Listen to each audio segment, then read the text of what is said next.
ak ci li ma yàlla jox ko si néew. d'accord ma koy régler donc loolu vraiment pour man rôle bu am solo la. bu ma neex la le mandat de député. bi nga xam ne nii moom nga am tey jii l'engagement bi nga expliqué lan moo ci nekk lu primordial pour yow ci mandat bi nga jàpp ne war nga ko rendre comme service au-delà li nga expliqué mooy déglu nga leen te xam nga. en tant que parlementaire aujourd'hui. waaw en tant que parlementaire am nga am na loo xam ni rupture la war a doon parce que tey président de la république bu bees la ñu yore. boo xam ne si ni rupture aussi la fi ñëwee ndax population bi sonn nañu xeex nañu def nañ am na nu ñu taxawee ba mu ñëw ni mu nekk rupture ni mu nekkee institution bu bees ak rupture bi ci am man jàpp naa ni noonu aussi les députés yi war a taxawee. nekk aussi indi rupture aussi donc ci loolu. je pense que essentiellement boo demee même dans les textes. le rôle du député mooy être contrôler l'action du gouvernement. voter des textes de loi certes maanaam pour leeral ko ci wolof maanaam texte de loi yi li nga xam moo tënk dëkk bi. ñu mën koy voter man ko bu ñëwee ñu mën ko càmbar xool ko voter ko. mais également aussi contrôler l'action du gouvernement. loolu donc dafay laaj am taxawaay surtout nag bu fekkee da ngeen a nekk parti au pouvoir parce que boo nekkee opposition parfois la politique c'est beaucoup plus simple. parce que parfois da ngay dajji rek. et puis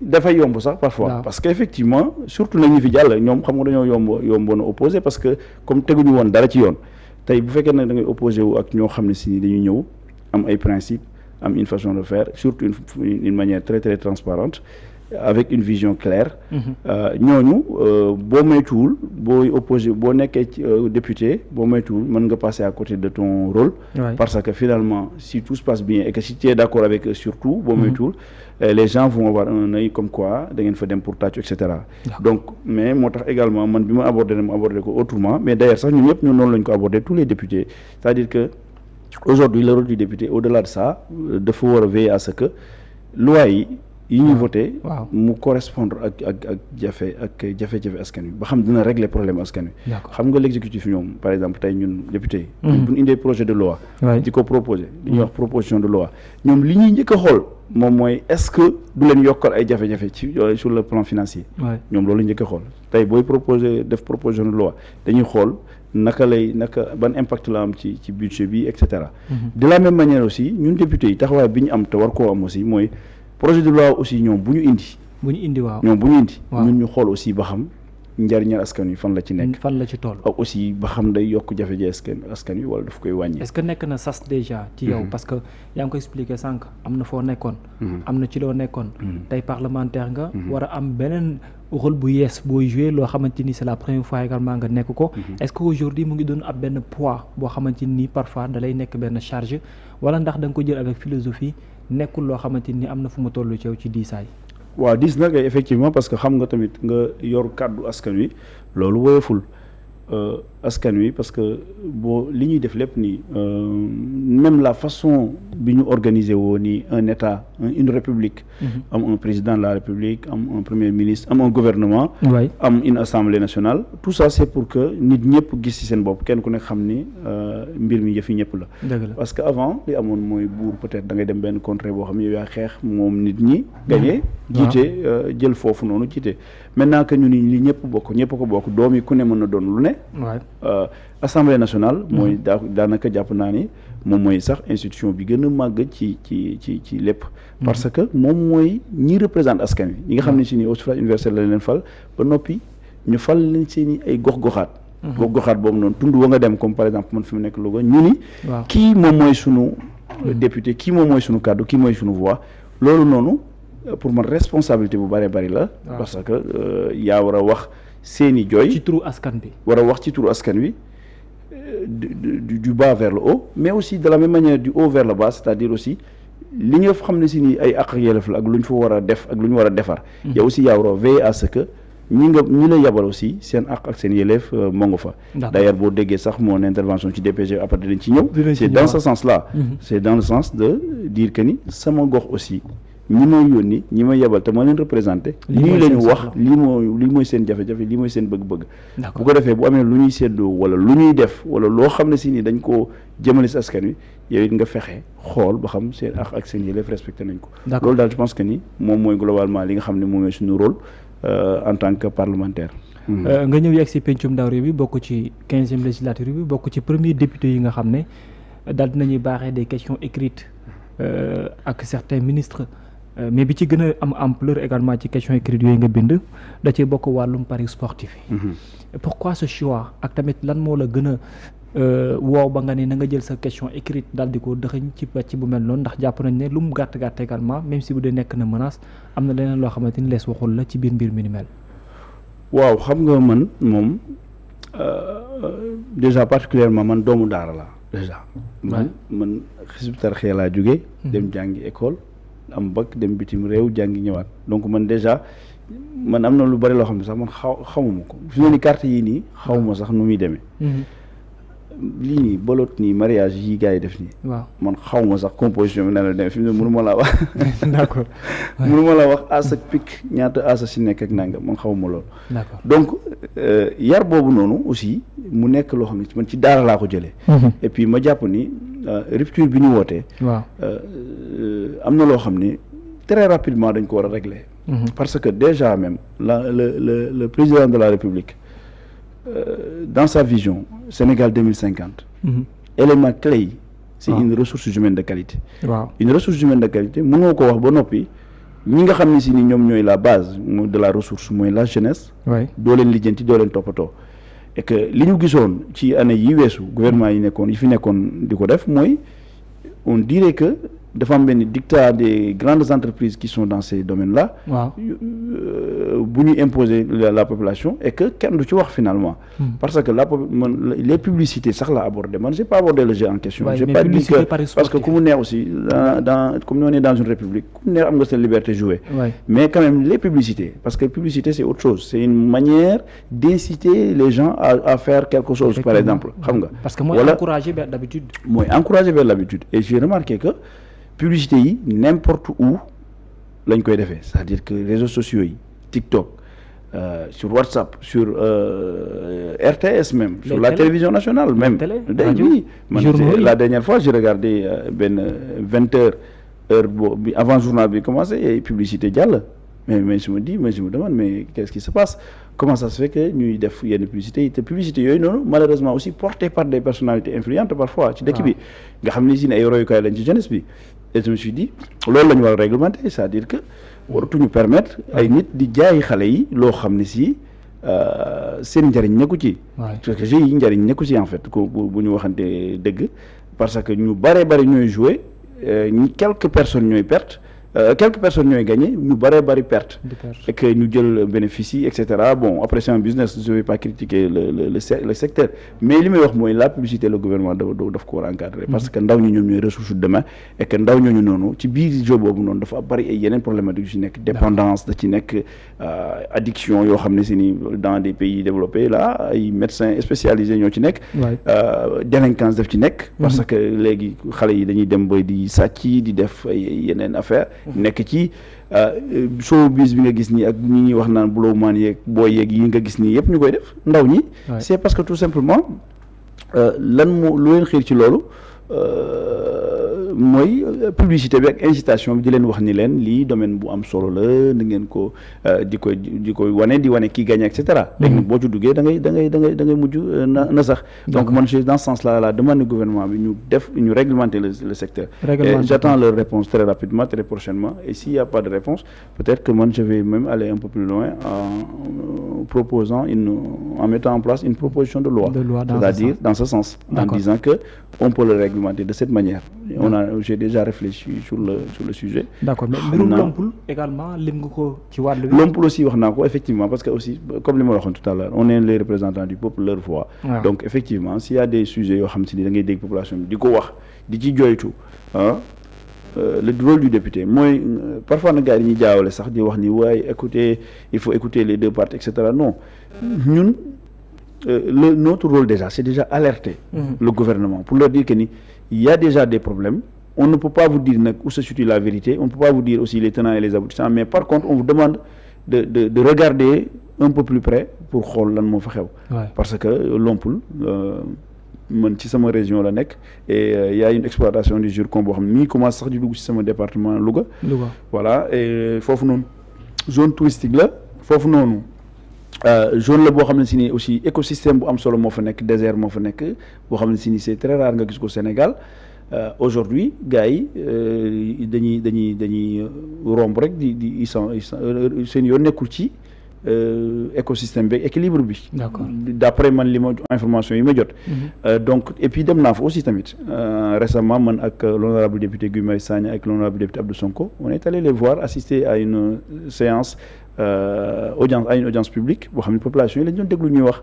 Mais franchement. ñu échanger ak ñoom et bërki dem rek def nañ une marche boo xam ne si ni bu rëy a rëy organisée par le maire Gora Gueye maa ngi koy nuyu bu baax donc. wane ni population bi kontaan nañu dès l'instant qu'il y a ça man j'ai saisi le gouvernement pour leur dire que ni il faudrait regarder voilà effectivement man ngeen surtout nag le ministre des mines et de l'énergie monsieur Birame Souleye Diop wax ko ni ko taxaw jot na seetlu jot na aussi pour xool fii lan moo fi xew loolu c'est dans ce sens là aussi. Et avec d'autres questions écrites yoo xam ne nii c'est toujours dans le cadre de pouvoir satisfaire ñi nga xam ne ñoo di ñenn ci askan bi. Yeneen yi également aussi bu dee aspect social bi dina ci bokk. Mais lan moo nekk aujourd'hui yow sa position vis-à-vis de ces questions écrites ak ñi nga xam ne ñoom nga ko baaxee. waaw mais typiquement par exemple la troisième question écrite. FD Sud ARTP. FD Sud que je connais très bien. Étant donné que m'a donné le président. Loolu noonu par exemple je l'ai abordé dans le sens où tey on parle de digitalisation et cetera. Oui.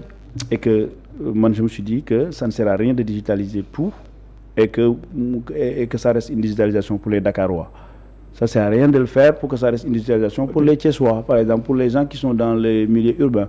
Il faut que ça soit pour que ça soit partout. Il faut décentraliser lépp. Il faut que ñi nekk ba Malam Odar wala ca kaw a kaw ñu mën a am accès ci infrastructure yooyu noonu te loolu tey État du Sénégal en tout cas li nga xam ne si ni de par ses lois et de par sa réflexion moo ko war a def moom mooy le FD Sud le fonds du service de développement universel. Et fonds boobu noonu j'avais remarqué lors de la présentation du budget de certains ministères. dafa wàññeeku. D'accord. dafa wàññeeku. Et puis tamit ARTP pareil. ARTP oui. Donc ARTP qui est un organe aussi de régulation nga xam ne ñoom normalement tey. waaw li ñuy population bi di jooy ci consommation bi parce que le premier ministre wax na ko keroog bi mu defee ci DPG bi xam nga nee na léegi am na famille yoo xam ne li ñuy consommer ci données moo ëpp li ñuy consommer ci ceeb wala ci dundu mais loolu tey charge la bu diis a diis ci population bi et que régulation bi ñu ci war a def loolu ay ñu mel ne ARTP ñoo ko mën a def mais tey man j'ai remarqué que seen budget de li ñuy wax tuddee seen ressources ordinaires ils ne l'ont plus parce que il fut un temps entre Abdoulaye Daouda Diallo et l'autre ministre nu mu tudd sunu actuel député là. Nu mu tuddati. oui Diop. non ancien DG de l'ARTP là. Abdou Karim Sall voilà pardon merci Abdou Karim Sall ak l'autre amoon na ay différends yu amoon ci ñoom par rapport ak seen i xeex fële ca Matam fële ca kaw voilà donc c'est dans ce sens là la am ay déplacement yu am ba gars yi déplacer budget yi yóbbu par exemple les ressources les 1,5% bi nga xam si ARTP moom mooy ressource ordinaire am finalement ministère des finances la demoon bi Abdoulaye Daouda Diallo yoroon et que finalement ARTP amatul budget de fonctionnement amatul budget d'investissement et man budget d'investissement ARTP c'est pas la ARTP en question mais c'est toujours par rapport ak la connectivité bi ma doon wax par exemple parce que aujourd'hui suñu naataangoo yi nii boo demee ay Mali dëkk yi nekk fii nii tey ay opérateurs yi nii données yi foofu la gën a yombee ko fii et pourquoi parce que opérateurs yi nii les flux de transfert yëpp da nga koy gis et même sax beneen domaine bu bees mooy flux transfert financier yi nga xam ne xaalis bi ñuy def à travers Orange Money Wave et cetera yooyu noonu suñu organe de régulation yi dañ ci war a am un œil clair nga xam ne xam ñaata la ñuy def et puis man d'ailleurs sax je vais aller plus loin dans les jours à venir et je vais aborder beneen question écrite boo xam ne ça va dans ce sens man je vais demander à l'État du Sénégal de demander aux opérateurs de nous expliquer l'architecture de leur prix. L'architecture de leur prix. De la tarification. Comment ça se passe? 1 giga, comment est consommé? Comment évaluer à temps. Voilà. Alors que la consommation, tamit parfois, dafay xaw a. Mais voilà, nit ils ont l'impression que dañu leen di sàcc. Hein? Da ngay jënd 15 gigas du taxaw. Léegi man je vais demander techniquement qu'ils nous expliquent comment ça se passe. comment on fait? Ça se consomme comment? Est-ce que c'est des règles universelles yu ñu teg et que 1 giga en France c'est pareil qu'1 giga au Sénégal? Ou est-ce qu'il y a des taxes à l'intérieur ou nangam? Ça c'est la consommation. Et après le prix, pourquoi ça coûte aussi cher? Voilà, alors que bu demee mais jëwriñ bi ñu dénkee pàcc boobu également est-ce que mu ngi am comme yow kenn ku nga xamante ni c'est vrai amoon nga une profession am na domaine bu maîtriser say question fa mu wax faral di accentuer est-ce que yaa ngi am la possibilité de pouvoir discuter ou bien d'échanger avec lui pour que le secteur li nga ci wax ak li nga ci mébét nii mu mën a nekk une possibilité de collaboration bu ngeen a lal? waaw effectivement non Alioune Sall le ministre des télécommunications. maa ngi koy nuyu au passage maa ngi koy wax sànq effectivement moom mooy sama coordinateur déjà en tant que parce que man je suis membre aussi du bureau exécutif de Pastef France moom c'est lui le coordinateur même si nag daw naa leen bu yàgg depuis des années teewuma benn réunion dañ ma koy wax donc. waaw léegi moom ñibbisi nga ko. voilà léegi ñibbisi naa moom. donc du coup man moom xam na moom bu baax et puis dañuy waxtaan effectivement dañuy waxtaan ci loolu. la dernière fois par exemple après sama intervention waxtaan nañ ñu yàgg par rapport ak li nga xam ne moo war a ñëw. et effectivement moom xam na ni sax moom du ma ko may dara.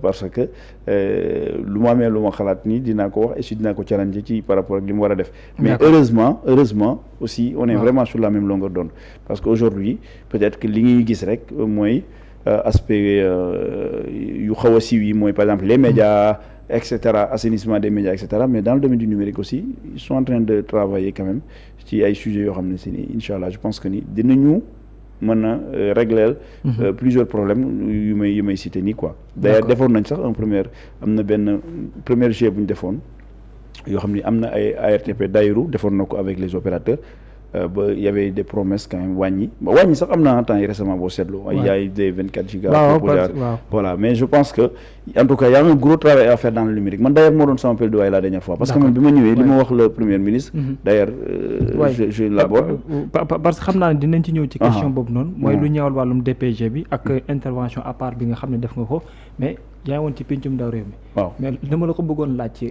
yow ak sa naataango bi ngeen nekk Louga moom nu travail bi mel Moustapha Diop moom tamit député la il est maire en même temps vous êtes des députés de Louga n'est-ce pas ça se passe comment vous travaillez ensemble sur certaines questions en tant que deux parlementaires de la même région effectivement c'est sûr que ni man moom samay relation ak les politiques locales yu nekk foofu noonu man mosul am benn gàkk-gàkk man comme ni may waxee dama jàpp ni ñun ñëpp dañu am intention de bien faire pour Louga du ma ñaaw njort ci kenn dañu dégg donc Moustapha on a de très bonnes relations même si que après élection yi moo nekk sama maire depuis des années même si après élection yi passé nii élection législative yi nii ci lay doog a nuyu Moustapha ci la ñuy doog a gisee ci la ñu doon nuyu joxante loxo Moustapha ñu ngi doog a gisante nii quoi. yéen ñaar waaw man musuma ko gis avant. et musuma cherche aussi gis ko ndax aussi li jàll moom c'est dafa doy waar goo xam ne fallait que kenn ku nekk am sa taxawaay am fooy taxaw. mais effectivement bu loolu yëpp jàllee aussi ñu indi rupture et que aussi le président de la République ñëw avec une nouvelle vision. boo xam si ni c'est assez inclusif pour les populations et le maire de Louga pour man. mënul rester les bras croisés ci li nga xam ne si ni moom mooy agenda bu Sénégal 2050 bi. donc man je l'ai vu personnellement je l'ai invité à réfléchir sur naka la mën a contribuer par exemple parce que la dernière fois. bi may def sama déclaration par exemple il y a un aspect très important boo xam ne waxuma ko. man dama doon proposer ci benn point boo xam waxuma ko. mais dama doon wax une Silicon Valley à la sénégalaise par exemple.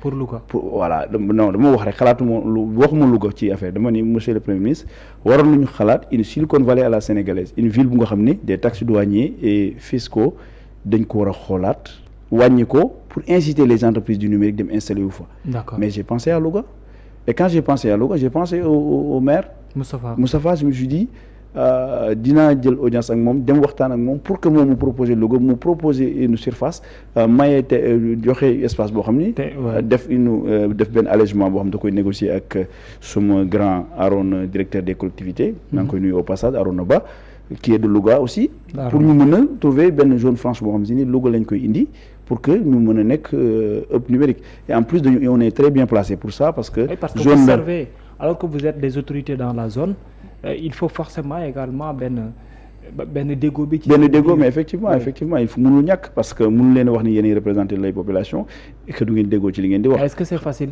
bon c'est vrai que Moustapha bon man maa ngi en tout cas bokkuñu camp et que gars yi les autorités. ñu ci bëri bon pour dans en tout cas bi ñu commencé nii. gisuñu leen lu bari yaa ngi sentir ne ouverture bi nekku fa quoi. waaw non si il est très ouvert franchement il est très ouvert mais man li may wax rek peut-être mooy absence yi man gisuma leen en tout cas au niveau de l'Assemblée nationale dinañ ñëw de temps en temps mais lu ci bëri. dañoo abonné absent d'ailleurs.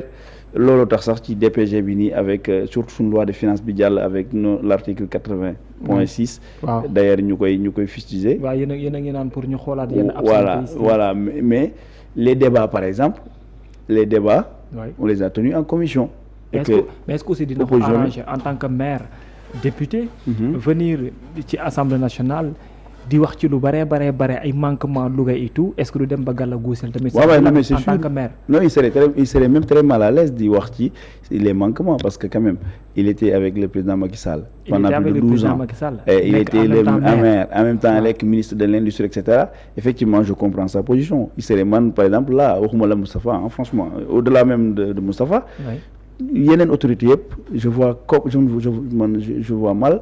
Comment ils vont faire pour se tenir debout devant l'Assemblée pour défendre ou pour fustiger quoi que ce soit alors que ils avaient largement la possibilité de le faire depuis plus de 12 ans. D'accord. Donc c'est très très normal après nag xam naa ils vont nous attendre au ni ñu koy waxee